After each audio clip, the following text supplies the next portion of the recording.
Hello everyone, this is Mohit Tiwari. Welcome to my channel. Today we will start class 6 chapter number 2 sorting materials into group. जैसे कि हमने पहली video में देखा था class 6 का chapter number 1 component of food. अगर आपने उस वीडियो को ना देखा हो तो डिस्क्रिप्शन में उसकी लिंक मिल जाएगी, आप उस वीडियो को जरूर देख लीजिए। चलिए हम स्टार्ट करते हैं। पहले तो हम देखेंगे materials. Materials. When we look around, we find different types of materials. Some are made up of same materials, some are made up of different materials. For example, both desk and chair are made up from wood, while pen and dustbins are made up from using plastic. The materials from which an object is made depends on its properties. वो उनकी properties पे depends होता है। जैसे कि इसका example देख लीजिए। मटेरियल्स का डेस्क हो गया, चेयर हो गया, बुक्स हो गया, नोटबुक हो गया, बैकपैक हो गया, सीजर हो गया, कंपास हो गया, पेन्स हो गया, clips, pencil, stapler, calculator, ball points, highlighter etcetera सारी चीजें हैं। अब हम देखेंगे why do we need to group the object to save time to find the object. Object को ढूंढने में हमारा टाइम सेव होगा। इट सेव आवर एनर्जी, हमारी एनर्जी सेव होगी। ग्रुपिंग और sorting makes replace where arrange and beautiful. वो देखने में भी, अगर अरेंजमेंट में कोई चीज रखी होगी तो वो देखने में भी ब्यूटीफुल लगेगी। कन्वीनियंस टू स्टोर करने में आसानी रहेगी। हम सारी चीजों को ग्रुपिंग में रखेंगे तो हमें आगे चल के फ्यूचर में ढूंढने में आसानी रहेगी। कन्वीनियंस टू स्टडी में आसानी रहेगी। हम कोई चीज ग्रुप में रखेंगे तो उसको पढ़ने में और उसको उसके पैटर्न्स को समझने में, उसके फीचर्स को समझने में हमें आसानी होगी। चलिए हम देखते हैं मटेरियल्स ग्रुपिंग। अब हम देखते हैं मटेरियल की definition. The matter from which an object is made is called materials. Example glass हो गया, स्टील हो गया, वुड हो गया। अब क्लासिफिकेशन क्या होता है? The process of sorting and grouping materials according to some basic similarities is called classification. Object can be classified on the different basis, that is shape हो गया उसका, और materials का used क्या है, उसके uses क्या है।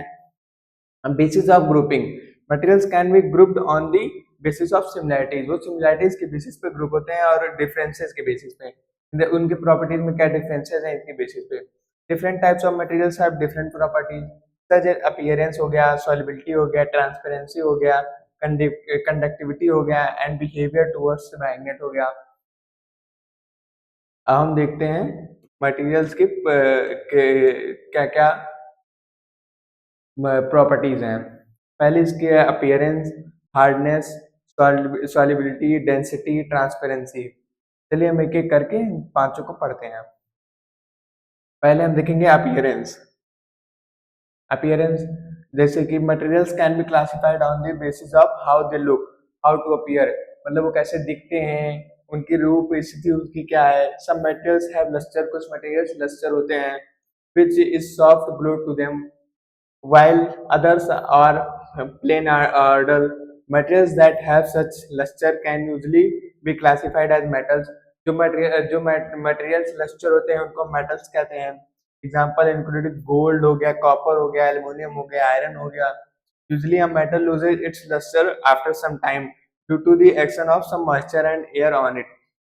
कुछ मटेरियल्स के ऊपर कुछ मॉइस्चर या एयर के चलते उसपे उसका लस्टर खत्म हो जाता है, तो उसके उसका उस प्रोसेस को हम क्रोजन कहते हैं। Therefore only freshly cut metals appear to have luster on them. जो फ्रेशली कट मेटल्स होते हैं उन्हें हम लस्टर मेटल्स कहते हैं। हम देखेंगे hardness. Materials can materials can also classified on the basis of hardness, मतलब मटेरियल्स हार्डनेस के भी बेसिस पे क्लासिफाई किए जाते हैं। Materials that can easily compress और स्ट्रेच आर कॉल्ड सॉफ्ट। जो मेटल्स इजिली कंप्रेस हो जाएंगे वो सॉफ्ट मटेरियल्स होंगे, जैसे कॉटन हो गया, स्पॉन्ज हो गया।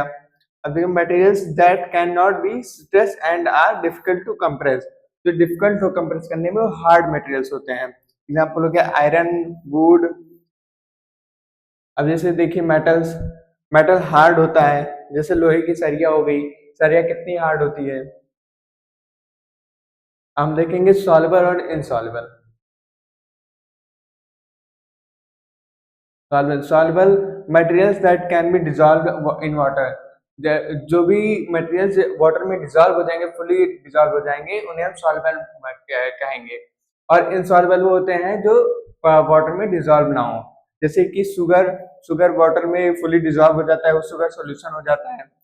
पर वहीं देखिए सैंड जो होता है वो वाटर में नहीं डिजॉल्व होता है, इसलिए वो कोई सोल्यूशन नहीं, वो इनसॉल्युबल है। अब देखिए not just solid materials, even liquid, liquid भी, कुछ लिक्विड्स भी होते हैं जो जो कि इनसॉल्युबल हैं, जैसे कि वाटर में वो हो गया, लेमन हो गया, और ऑयल हो गया। देखिए oil does not dissolve and deposit on thin layer, वो लेयर बना लेती है, upper most layer of water, और वाटर के अपर मोस्ट लेयर पे ऑयल की लेयर बन जाती है, वो इनसॉल्युबल हो गया। हम देखेंगे object can that can sink and float. Sink मतलब तैरना हो गया, सिंक मतलब डूब जाना, और फ्लोट मतलब तैरना हो गया। वो सब डेंसिटी की वजह से होता है, जिसकी डेंसिटी कम होगी वो तैरेगा, जिसकी डेंसिटी ज्यादा होगी वो डूब जाएगा।